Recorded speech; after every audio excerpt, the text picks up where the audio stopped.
రొయ్యల చెరువులలో రైతులు ఆక్సిజన్ స్థాయిని పెంచడానికి ఆక్సిజన్ గ్రాన్యూల్స్ కానీ ఆక్సిజన్ టాబ్లెట్స్ కానీ వాడుతూ ఉంటారు. వీటి రెండింటిలో దేనిలో ఆక్సిజన్ పర్సంటేజ్ ఎక్కువగా ఉంటుంది? మీరు ఈ వీడియోను ఆపి కింద కామెంట్ బాక్స్లో మీ అభిప్రాయాన్ని తెలియజేయండి. ఓకే, మీరందరూ మీ అభిప్రాయాన్ని తెలియజేశారనుకుంటున్నాను. దీనిపై మీకు క్లారిటీ ఇవ్వాలి అంటే మనందరికీ తెలిసినటువంటి ఒక ట్యాబ్లెట్ గురించి మనం డిస్కస్ చేసుకుందాం. అదే డోలో 650 mg. ఈ ట్యాబ్లెట్ కరోనా టైంలో మనలో ఎంతోమందిని కాపాడింది. ఇక ఈ ట్యాబ్లెట్లో సుమారుగా 650 మిల్లీగ్రామ్స్ పారాసిటమాల్ ఉంటుంది, కానీ బరువు మాత్రం 820 మిల్లీగ్రామ్స్ ఉంది.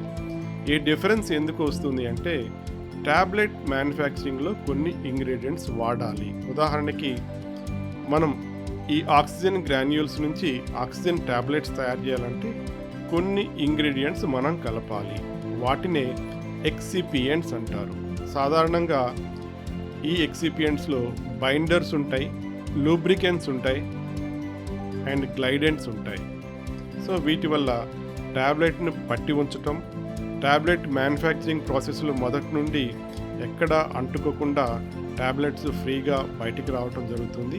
సో ఇవి వాడటం వల్ల ఆక్సిజన్ గ్రాన్యూల్స్ కన్నా కూడా ఆక్సిజన్ ట్యాబ్లెట్స్లో కొద్ది పర్సంటేజ్ ఆక్సిజన్ తక్కువగా ఉంటుంది. కానీ మన రైతులు ఎక్కువగా వాడేది ఆక్సిజన్ ట్యాబ్లెట్స్నే వాడుతున్నారు. ఎందువల్లంటే ఈ ఆక్సిజన్ ట్యాబ్లెట్స్లో కొన్ని అడ్వాంటేజెస్ ఉన్నాయి. సో ఈ అడ్వాంటేజెస్ ఏంటి? మీరు ఒక రైతు అయినట్లయితే మీరు ఏ బెనిఫిట్స్, ఏ అడ్వాంటేజెస్ ఈ ఆక్సిజన్ ట్యాబ్లెట్స్ వల్ల పొందుతున్నారో కింద కామెంట్ బాక్స్ ద్వారా మరలా తెలియజేయండి. మీకు ఏదైనా ఫర్దర్గా క్లారిటీ కావాలి అంటే మీరు నన్ను నా వాట్సాప్ నెంబర్ 9848667776 ద్వారా కానీ లేదా నా ఈమెయిల్ ravi@gmail.com ద్వారా కానీ నన్ను సంప్రదించవచ్చు.